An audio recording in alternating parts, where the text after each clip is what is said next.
Let's in-gather ourselves,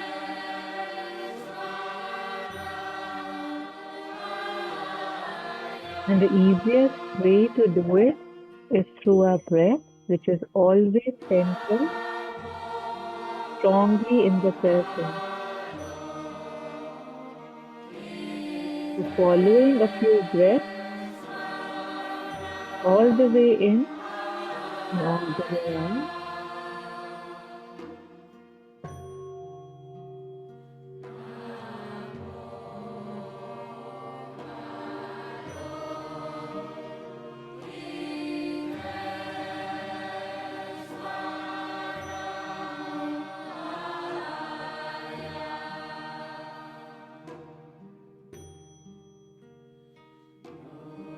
Invoking Mother's presence before we begin the session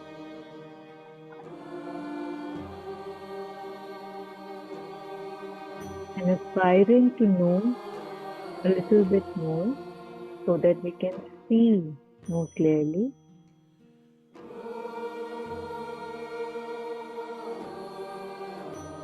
and move further towards our individual aim.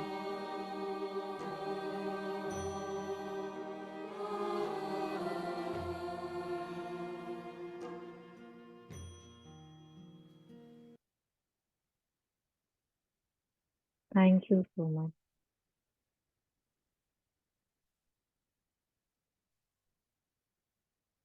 So, as we would know that we are doing a book study these days, we are going through the book Looking from Within, which is a compilation of from Mr. A. S. Dalal. So, last week we had taken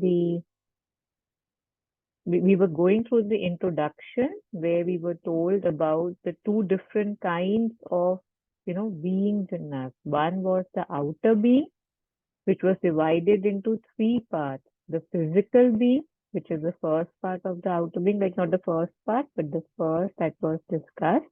The physical, which we know, and then we read the characteristics, the slowness to change, indifference, boredom, habitual or routine moods. So the outer being, the physical, then the vital being, which is the intermediate, the vitality, the energy, the life energies, instincts, impulses, desires, feelings, emotions. So that part was the vital.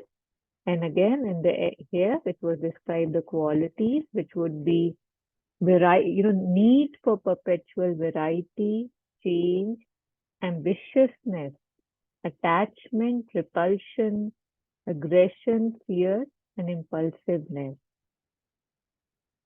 And lastly, we had done the mental being, and the characteristics were the rational outlook based on moral and intellectual principles. So that's what we had done last time. And so today we have to, I am assuming, going to take the inner being, but before that, there was a table of classification. And before we start today's reading, if there's any question, any concern, anything from last week or otherwise, yeah, you're free to unmute and we can reflect on it together.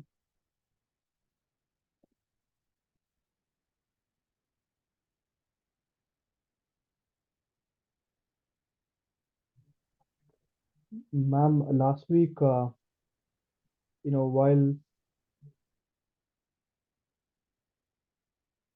You got you know, muted, yeah. oh yeah. So last week, while reading about the differences between vital, physical, and mental, when the topic was about vital and how it is always looking for, it's about the ego and everything.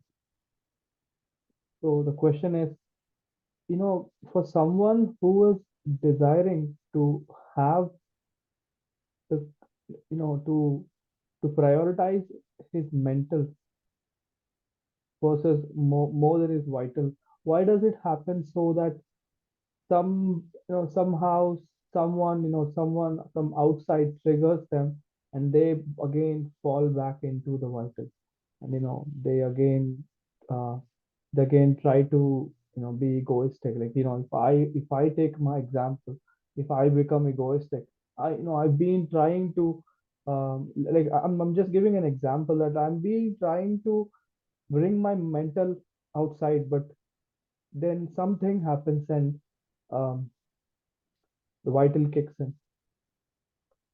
So, like, I know we are going to read this further, but is there a point where one can like fully control it, or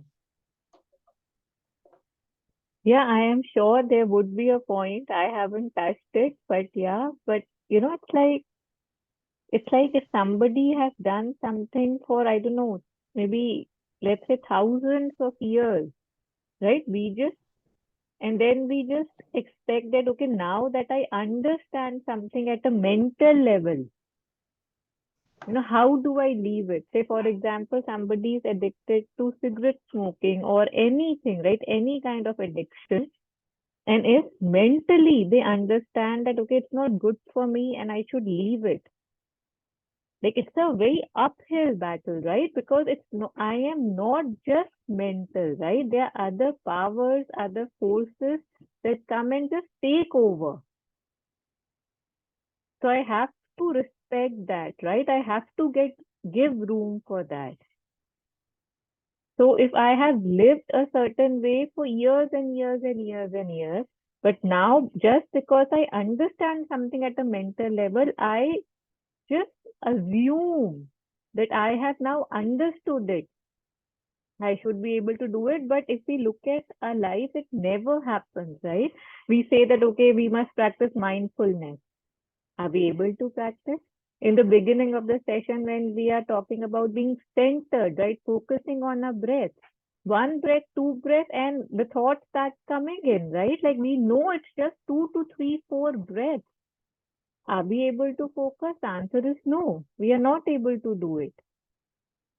So when we see this, we recognize, if it was so easy, a lot of us would be able to, progress really fast and just do things. And actually, I should stop myself because we don't know what is fast. Maybe this is fast, right? Which we think is slow is maybe fast because the impressions are really, really, really deep seated. You know how it's said that, if we read about evolution, and there's a very famous, Rumi, the Sufi saint, he has a very famous saying that how we have originated from stones. And that's what, like, lot of, one second, I'll just pull it up. I mean, that's about, basically, dying, but it resonates with me. He says that a stone, I died and rose again as a plant. A plant, I died and rose an animal. I died an animal and was born a man. Why should I fear? What have I lost by death? Like death has always resulted in my evolution, right? Transformation. But the thing is that you see that it was a stone that became a plant. The consciousness, got further evolved. Plant became, say, again, an animal. Animal became a man. So there is the stone that still has I have the impressions of the stone. I have the impression of the plant, the rose, the animal. So I have to also account for that. And the journey till now has been, we have just started. So even to expect that, okay, I've understood, like all I'm just trying to say is by my repeated things that just understanding something on a mental domain does not mean it would happen. It takes a lot of time and patience, persistence, sincerity, honesty to see that no, I really want it. I really want it because we don't really have to fight or stand against anybody else. We have to fight our own selves, right? Because we are fighting our own habits, own tendencies, and then they have their way of justifying, right? I must do this, or I just stop there, don't talk to me. I just want it, and we just follow through, not follow through, like fall into the trap. So this is okay. That's the journey. It's not that somebody is an exception and it's taking them longer. And it also, I think, helps us in wanting it more and more, right? Like it's not just that, okay, I wanted an ice cream, I went out and got it. So it has no value, right? Not much.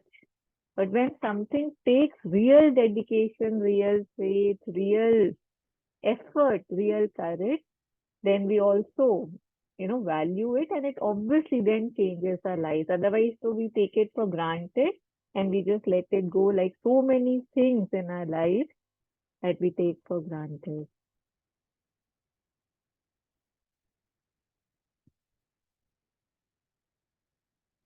Yeah, I don't think you are. Yeah, please say what you want to say. There's a lot of confusion on your face.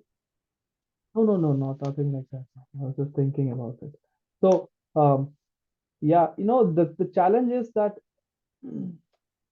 if I realize that okay, this is something that I need to change, and I work on it, the transition between thinking of it and working on it seems easy in the beginning, to an extent. That keeps on going, and after a certain period of time, if I say 2 months, I am away off from that thing, and now I'm in this new form, and I'm loving this new form. If it's a mental form, it's a mental form, and I'm so happy. And then something happens with an effect much higher than before, and then I fall back into my old nature, and then I think to myself that these days, all these weeks, I've been working to fix this in myself, and now I've fallen back again from where I've come, and that is extremely disheartening. That is extremely uh, that is like, okay, where have I come? Like, I've learned so much, and again I'm back to where I was before. So yeah, that is the reason I was actually asking this question. But Yeah. yeah, uh, So thanks it's for we sharing. don't come back. It might appear that way, but it's not coming back. But when Yeah. it happens, it appears to be happening slowly. And this back and forth is the process. Because further cleansing, further purification, further strength of aspiration is needed to transcend things. In the mother's diagram that she had explained to the child, we had seen that several times, no? Like the path of yoga. You know what I'm talking about? So let's Uh, look at that again. I have pulled it up here. You can see it, right? I'm assuming you can see this screen share. Let me just, where did it go? Yeah, here. So see, this mother says this is the path of yoga, and this is the regular way everybody transforms, right? Evolution. This is how it happens. So say this point here. Can you see my cursor? Is it visible to you? And this point, they appear to be really close, right? That it's a very big possibility that once if somebody is here, they might assume they are still here, right? It's very close, and yet it's always a progression. So one has to have that certitude. And I remember, there was something about this again, the persistent. It was in the sunlit path. I'll share it on in the group if I remember, or you can just ask me. It's the mother said that if we fail if we fall 100,000 times, and this is not like a Punjabi khoon which is saying that कुछ भी बोल दिया 100 को 1000 बोल दिया.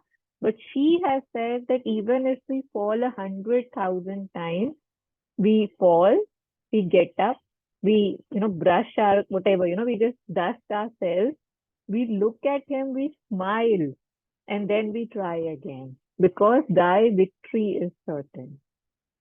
But it's a possibility that I might have to fail 100,000 times because that's my tendency. They say ball thank or if they say the car is in a lot of running at a very high speed. So when you put a brake on it, right, it takes long. It doesn't just stop, right? Ball thrown at a very high speed, even if there's a lot of friction, it takes time. So this aspiration, rejection, surrender, those are the tools in which we try to stop our earlier selves. So just that. So because what I'm doing, it's like I remember once I had asked Acharya Prashant, AP, this question about "Okay, why doesn't it happen? Why don't I become the truth?" And then he just laughed and he said that, pay the EMIs first, Taruna. Like first, pay what is due, right? You haven't even paid the first installment. And you're asking me when will I get the, delivery, the final thing. So it doesn't happen. We have to pay the price, and paying the price is all this, right? Rejecting things which are not working, aspiring for more, having that goal, working towards it. It takes effort, sincerity. So one can aspire and pray for that. And this just means that more, sir, or झुकाना है, more sincerity is needed, more purification is needed. So if one goes and approaches it like that, then one is able to do it. Thank you. Thank you so much. So in this regard, I remember, Aditi had once given an example of a child trying to walk. So it tries so many times before it actually starts walking. It gets up, falls down, gets up, falls down, and not even once does it think that why is he falling down. That's not a question for him at all. All he knows is that he has to walk. So that I had found very beautiful when she shared it here in the study circle only. And I think in that regard, he might not even know he's falling down, right? I see he's falling down, and he might just, I don't know, because now the legs have gaining the energy. He can't stand, so he just tries and tries and tries because it's just, yeah, it's like so much nature there too. Yeah. So it's not a failure. It's just a process.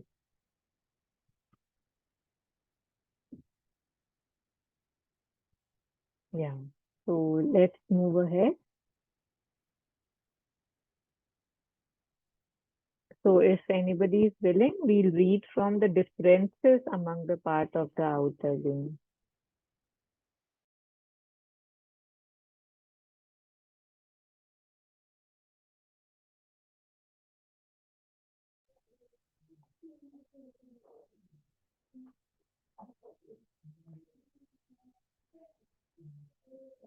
Okay.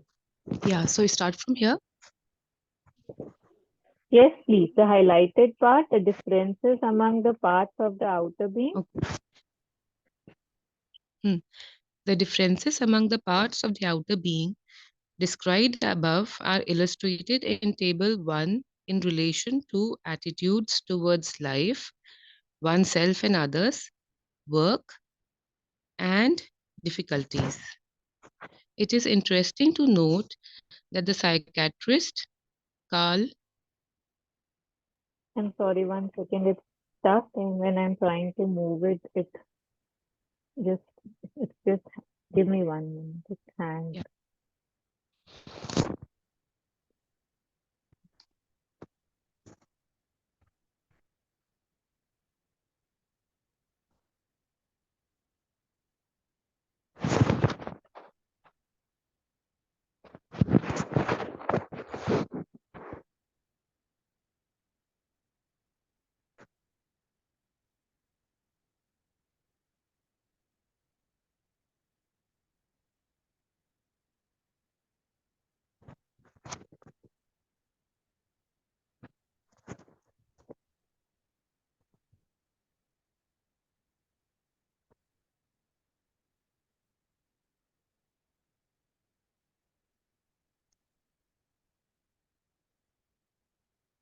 Okay, I have to restart the PDF.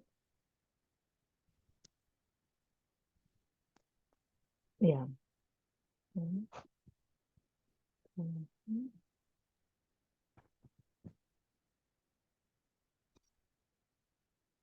Yeah, so you had just read this part, Yeah. the differences among the parts of the outer being described above are illustrated in table 1. Okay. Yeah. In relation to attitudes towards life, oneself and others, work, and difficulties.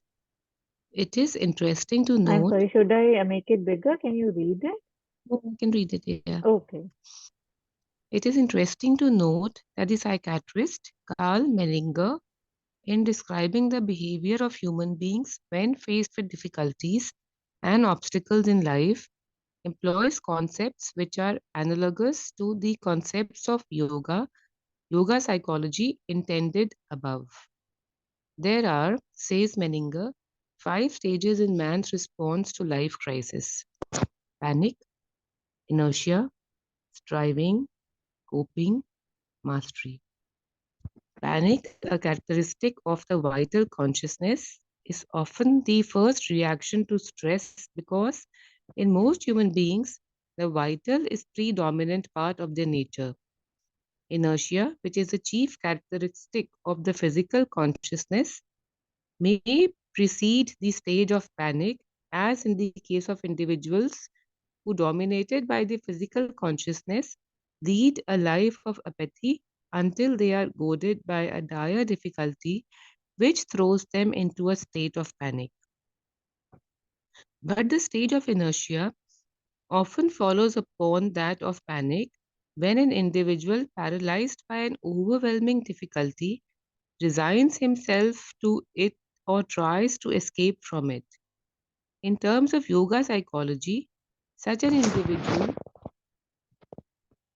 normally living predominantly in the vital consciousness temporarily regresses as a result of stress to a state dominated by the physical consciousness. However, sooner or later, the majority of individuals recover, at least to some extent, from the initial reactions of panic and inertia and learn to confront and combat their difficulties, thus entering the stage of striving.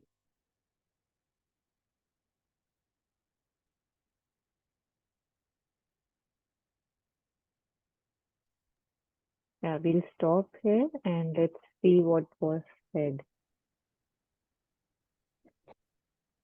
Okay, so first of all, it gives the table that the differences among the parts of the outer being described above are illustrated. So let's look at the table first.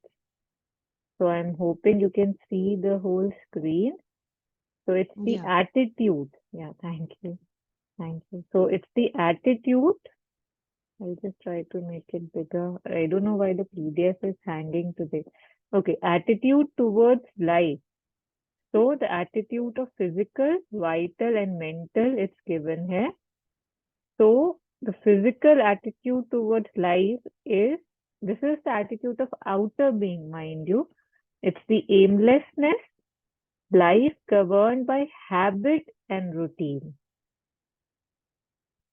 Then oneself and others. So attitude towards oneself and others.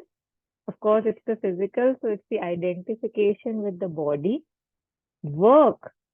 Attitude of the physical is chores and drudgery. Difficulties is indifference, passive resignation, avoidance, or escapism. Right? So whenever there's a difficulty, either we say we try to be indifferent, passive resignation, we want to avoid it, don't want to look at it, or we want to just follow up, escapism. Okay, if I don't know, even acknowledge it, it would disappear. So that was the physical. And here it says the basic attitude towards oneself. I don't know, this thing keeps coming. And others pertain to identification. All other attitudes stem from the nature of one's identification. Okay. Attitude of the vital is pursuit of wealth, sex, and power, life governed by desire. Okay, so that's the attitude of vital towards our life, governed by desires, basically, for various things. Oneself and others, it's identification with impulses and emotions that I am my impulse. I am my emotion. It's not that I'm having an impulse, I'm having this emotion. Then means of earning, so related to work, the vital means of earning, exercising power, and exhibiting one's skill and abilities. And difficulties, struggle, anxiety and tension, irritability and aggression.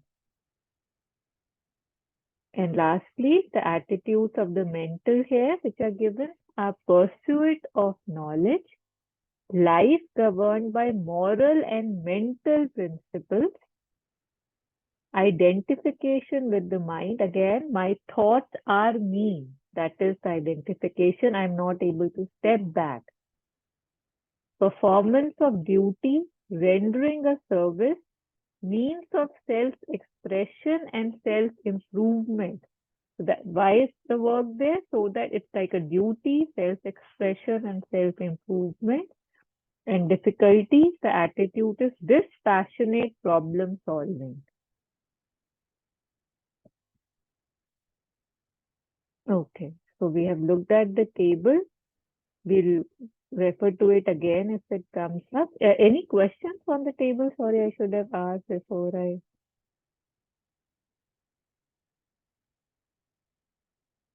So again, reminding us that this is the introduction and further elaboration would be there. Okay.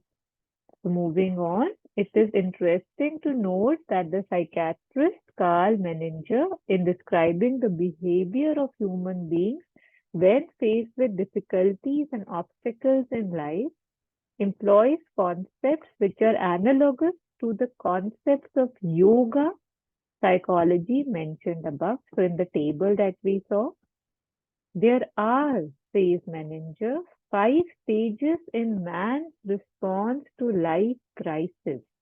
5 stages being panic, inertia, striving, coping, and mastery.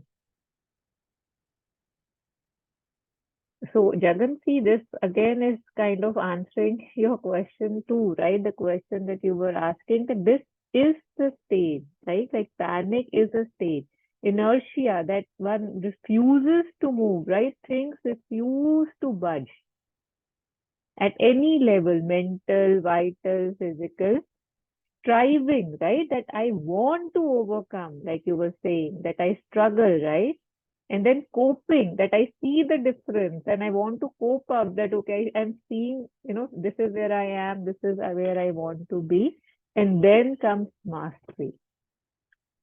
So it's very interesting that you had basically just asked about this.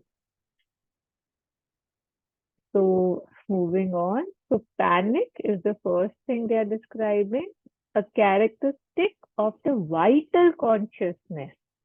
Is often the first reaction to stress because in most human beings, the vital is the predominant part of their nature. So, we all know panic, right? And yet in some, it's more, I don't know, encompassing, more overtaking than the others. I knew somebody who basically when she would panic, like say she had, she was a single mom and she had a young boy. And if something would happen to him, like that was the time when she would like absolutely panic. And in her panic, she would not even be able to do the things that she could have otherwise been able to do easily. And if the child is say allergic to a specific medicine, she would even forget that he's allergic and end up giving it to him. So it shows that how it's not mental, right? There's no reasoning. It's just a force that just overcomes most of the time. Unless one, obviously one can practice and look at it, so that's a different thing. But it's a vital consciousness, first reaction to stress. Next, it talks about inertia. At any point, please, if there's anything, please unmute and stop me. But it seems like so here because it's just the introduction, so I'm going a bit fast. So inertia, which is the chief characteristic of the physical consciousness, may precede the stage of panic, as in the case of individuals who, dominated by the physical consciousness, lead a life of apathy until they are goaded by a dire difficulty which throws them into a state of panic. Right? Like, unless it's a do and die matter, they would not move. Like inert, without much energy. That's the root of the word, right? That they refuse to change. Like each day is similar to the last day, and they are relishing in that similarity, that monotony, that unchanging pattern because it feels safer. That's what it is. Nothing needs to be done, nothing much needs to be done. So, in people who are dominated by vital, panic is the first reaction. People who are dominated by physical, inertia is the chief characteristic. And it may, of course, precede or might come later, as it says here. So, unless there's something that comes which has to instill panic, they would not move. So this also reminds me that how usually desires and overly passionate things are criticized, and yet Mother says that passion is much better than inertia, right? Like at least you're doing something, at least the being is getting moved. So that's what, like, otherwise one would just, like, we were discussing the roots, the basics, that how we come from stones. The inertia feels very like you don't feel there's a need to even question it.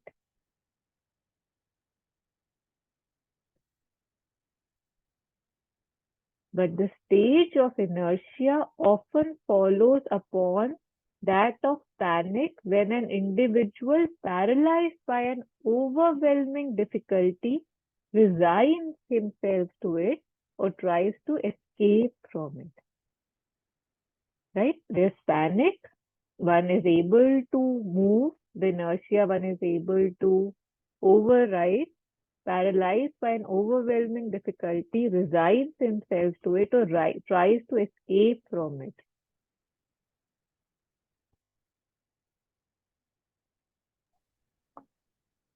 Yes, Kevin. Ma'am, about the panic and inertia. So, you know, as a student, I hated chemistry. I hated chemistry so much that I couldn't take it. I couldn't take it. In the exam, the moment I saw the questions, before I even saw the questions, I was already in a state of panic that, oh my God, what is going to happen? And then after, and somehow I would mess it up. Like, I would just pass it with minimum score and all that.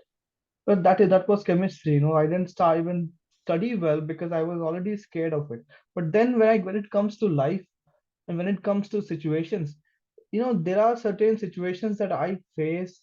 I don't know, some thousands, hundreds of thousands of times I've faced those situations, and I know the answer to on how to handle that situation. But then when that situation comes, somehow the panic strikes, and immediately I lose all. I stop being rational. I stop thinking about it, and I just take it upon me as a personal insult, and then I react to it with inertia, like you said, in a very I don't know, in a very I don't know how to put it together, but yeah, like in a very idiotic way. And somehow after that, once I calm down, I look back at, I'm just giving an example. I look back at it and I see that, oh, this was the situation. Oh, I already knew the answer. But then I ask myself, then when I knew the answer, then why am I reacting to it like that? So the question here is, why does one panic when they have faced the same situation thousands of times and they know the answers on how to handle it?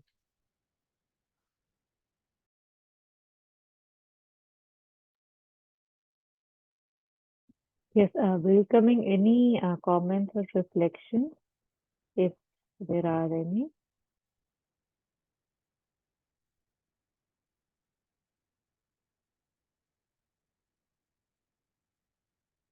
Yeah, so Jagan, I personally see two things here. One is that, my being is used to panic, right? So it's like, how we had spoken about once in Harmony Circle about neural pathways, that once or twice when I react to a given stimulus in a certain way, the third time, the brain doesn't even ask me how do I have to react to this. It just knows, okay, this is the reaction. So because the being is used to reacting in a certain way, irrespective of the logical fact that do I have to respond to it like this, or I cannot not respond. It doesn't even ask. The natural state of affairs becomes that it reacts. And the second thing I would say that one panics because I believe that there's lack of faith, right? I mean, if I actually had faith in me or faith that I am being taken care of, panic is not possible, right? So again, one needs to have that centeredness and that faith. You know how mother says that one must stand on faith as one stands on a rock.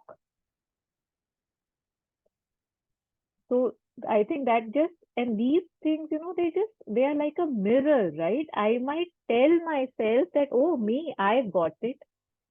I have faith, I am honest, I am sincere. And yet, when this happens, that's again a mirror to say that, no, I have more work to do, right?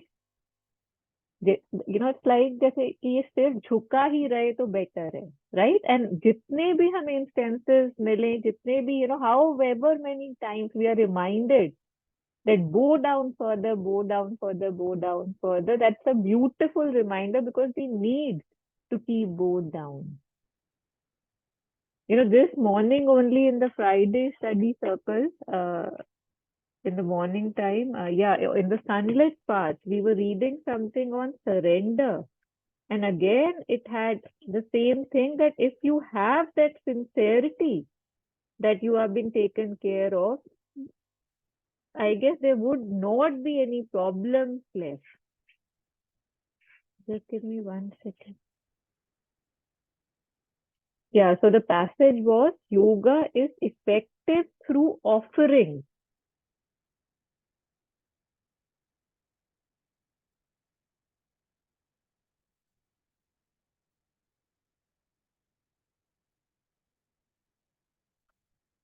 So here it said that live constantly in the presence of the divine, live in the feeling that it is this presence which moves you and is doing everything you do. Offer all your movements to it, not only every mental action, every thought and feeling, but even the most ordinary and external actions, such as eating when you eat. It's a long one, I share it. So it's just, there was,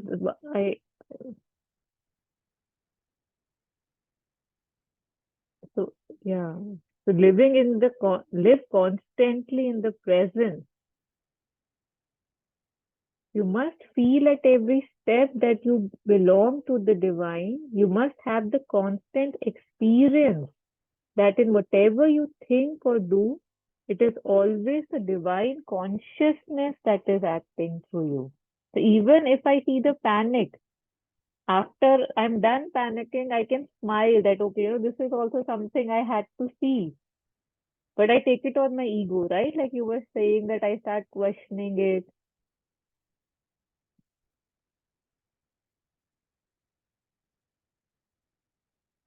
Yeah. And you were saying that you react with inertness. Inertness means no reaction, right? Inertness is a characteristic, say, of a stone, that it's inert. There's no much life in it. So if I'm reacting, I'm not being inert. If I'm reacting, it's from the ego, it's a feeling, one cannot react. They are contradictory. One can just be inert and not react. Ma'am, inertia is different, right? To inert. I'm sorry, I forgot the meanings of these words. So see, inertia is a tendency to do nothing or to remain unchanged. Then And I was wrong.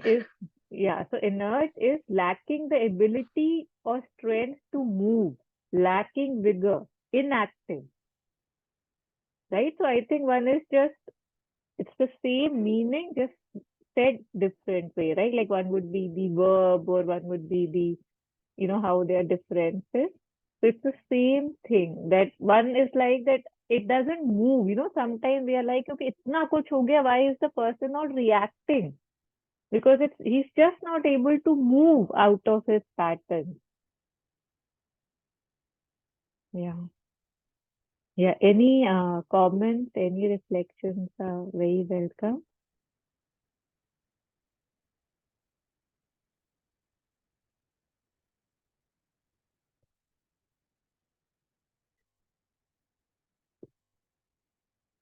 Yeah, so it said that, how in some panic is first, inertia follows, how in others, inertia first, panic follows. And here again, just repeating, it says the stage of inertia often follows upon that of panic when an individual, paralyzed by an overwhelming difficulty, resigns himself to it or tries to escape. So either one can move after panic, right?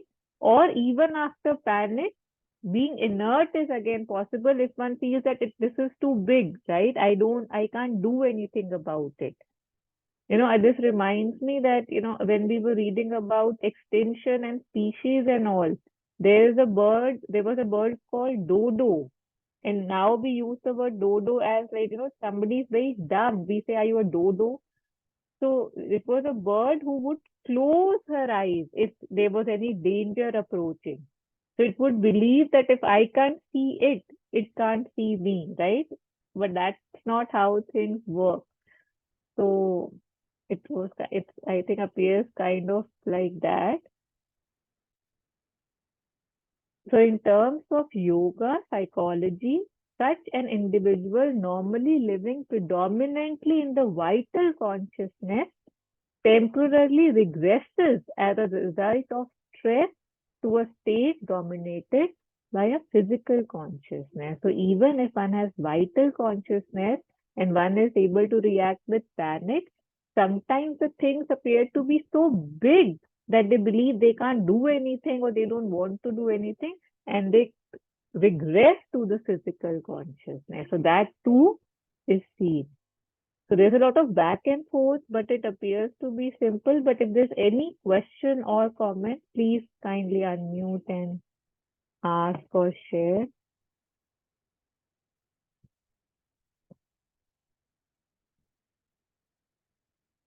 So it further says that, however, sooner or later, the majority of individuals recover, at least to some extent, from the initial reactions of panic and inertia and learn to confront and combat their difficulties, thus entering the stage of striving, right? One wants to do something about it.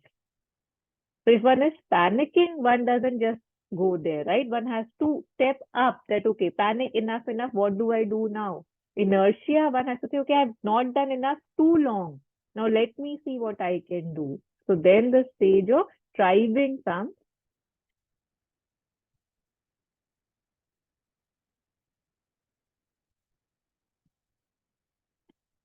Yeah, again, I don't know why. Maybe I have to restart. I'll do it. It's a bit slow today at my end. I apologize.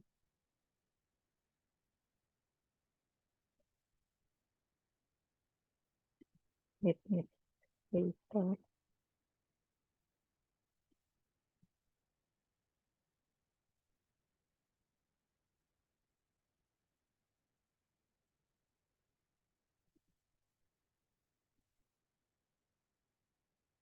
Yeah, so I'm just restarting, and so we have done panic, inertia, and now we are doing striving. Mm,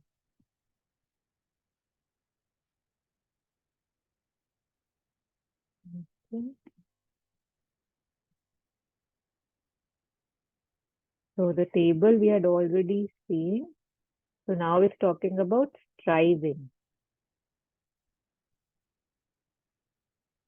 So if anybody is willing to read, we can read this.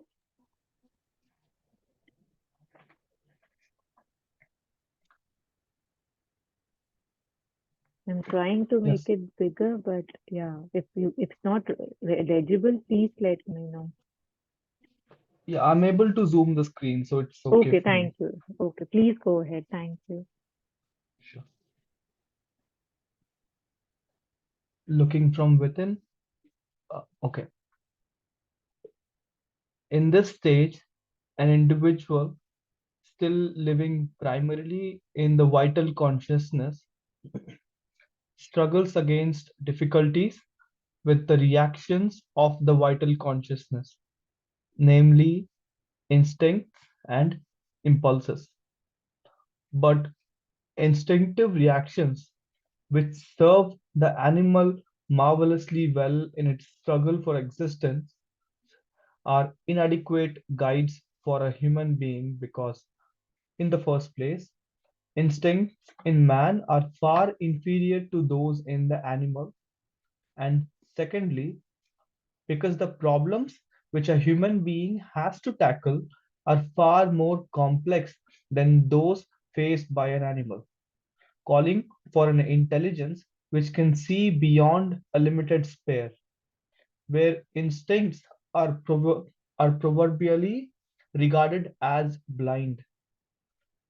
Moreover, instincts in themselves pose a problem to the human being because of the perpetual conflicts between one instinct and another. I'll read this one more time.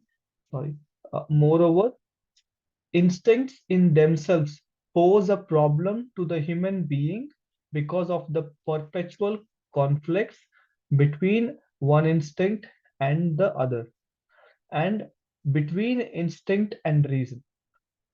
Thus, besides being inadequate for helping man in mastering the problems of life, instincts create an additional problem for the human being, the problem of self mastery. Feelings and emotions, which, like instincts, also pertain to the vital consciousness, are indeed much more highly developed in the human being than even in the highest species of animal, but they have the same essential drawbacks as instincts. They operate within too narrow a sphere. They operate within too narrow a sphere, primarily that of interpersonal relations, and like instincts, they are fraught with conflict. Yeah, I think let's pause here, Karan. It seems like this answered a question I had before. Thank Okay, you. good. Yeah. So we'll just go through this again. So in this stage, an individual still living primarily in the vital consciousness struggles against difficulties with the reactions of vital consciousness, namely instincts and impulses. So the two main things here were instincts and impulses, right? But instinctive reactions, which serve the animals marvelously well in its struggle for existence, are inadequate guide for human beings. So, the things which help animals They don't help human beings here because in the first place, instincts in man are far inferior to those in the animals. This is very interesting, how when we started the book, how it said that man can do more, right? And yet there are certain things which are much better developed and much better serving than it does in a human. I would say this is mainly because of the mixture, right? Like so much is happening and the emotional thing is there, the mental thing is there that one is not able to purely follow instinct. And secondly, because the problem which a human being has to tackle are far more complex than those faced by an animal, calling for an intelligence which can see beyond a limited sphere. Their instincts are proverbially regarded as blind.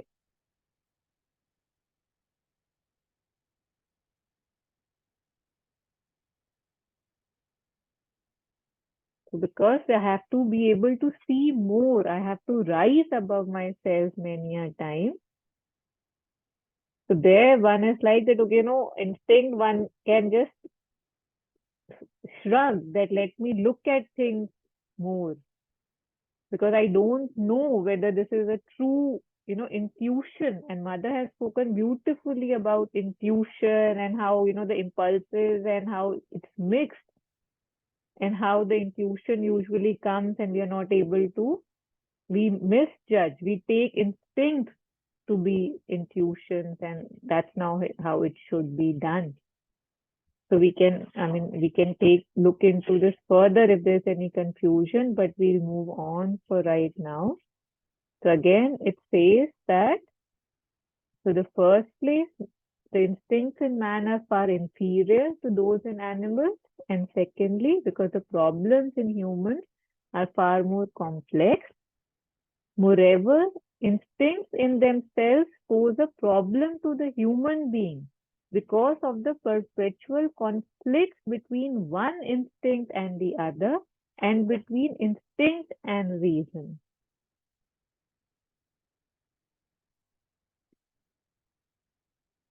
So you know how Sri Aurobindo says that first and foremost condition is stillness, right? Just paraphrasing it. That stillness before, without stillness, one can't do anything. But because most of us, we are not operating from that stillness. So here it says that instincts actually can pose a problem because there's a mixture, right? There's a conflict between our beings. The emotions say something else, the mental would say something else, the physical is inert, it doesn't even want to act. So it's, and you know how it's like, I'm not one, I'm many. So that creates further problems. And so instinct, there's a conflict, and instinct and reason, there's a conflict. Thus, besides being inadequate for helping man in mastering the problem of life, instincts create an additional problem for the human being, the problem of self-mastery. Feelings and emotions, which, like instincts, also pertain to the vital consciousness, are indeed much more highly developed in the human than even the highest species of animals, right? We do know that. Feelings and emotions. So they really kind of stop us from connecting to our, to genuine impulses, genuine intuition, and we get, there's a lot of mixture. I am just repeating myself. But continuing, but they have the same essential drawbacks as instincts. They operate within too narrow a sphere, primarily that of interpersonal relations. And like instincts, they are fraught with conflict. Yeah. I'm not simple, I'm not still, and that's a fact. So even if something feels like an instinct, lot of time the origin could be something else and not, directed by the psychic or coming directly from the the truth, because I myself am incapable of receiving things simply and keeping them simple. Reason would say something else. It would say that no, no, no reaction needed. But feelings, impulses, my past habits, patterns are so strong that they would not let me stop myself so often, like just an example. So the same thing about, say, anger, right? Mentally, if I am able to stop myself, lot of times I still end up reacting because I don't know how to stop the vital.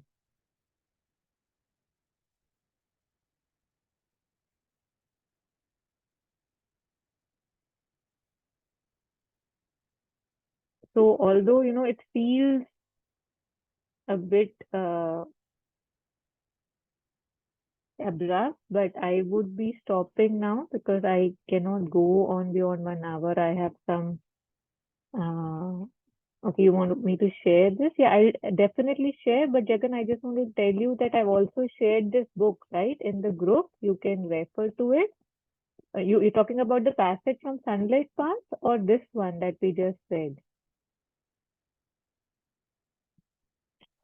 This one about instant. Okay, yeah. I About mean, you have this whole book. So you can, okay. you have access to it. I had shared it in the group. So we are still in the introduction, and this is, I think, page Yes. number 10, right? Yes. So you can look at it. So we are still in Yes. the introduction, and I had shared this book, which looks like this. This looking from within. I shared this PDF. Yeah. Yes. So we were not able to read about the inner being today. We just again read about the outer being and how there are different, mixes and meshes and the chaos that our outer being creates, and we are living proof of that. And that's why, when we get a bit frustrated and when it feels that bahut ho gaya, then we try to move beyond. So yeah, so any questions before we end the session today? No, I think there's nothing.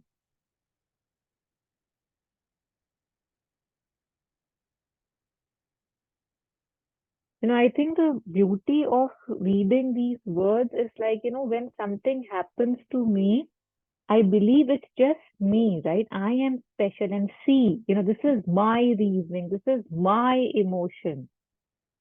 It's like, say, we take especially the emotions to be so serious, but we refuse to see the mechanical nature of things. If somebody comes to us and says, give me some money, we'll be skeptical. Should I give? Should I not give? What will he do with the money? He earns enough or whatever.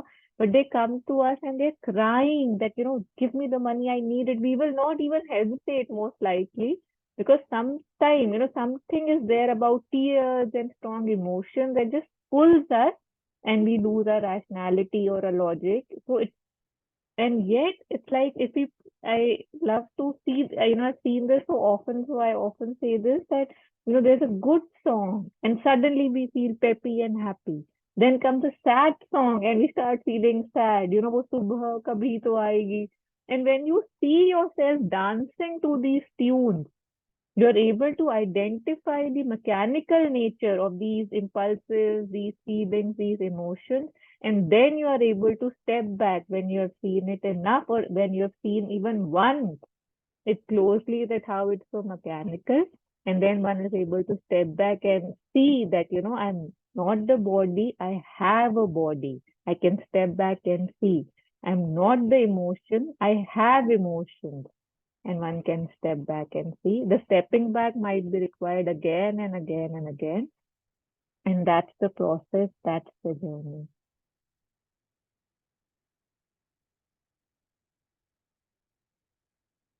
So we'll end here today.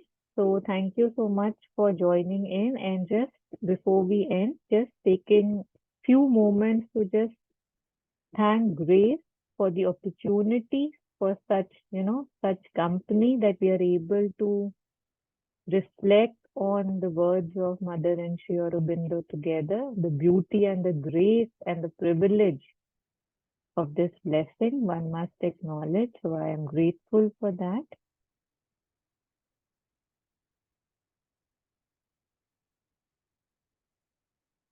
And praying that, may all beings be well and happy, truly well and truly happy.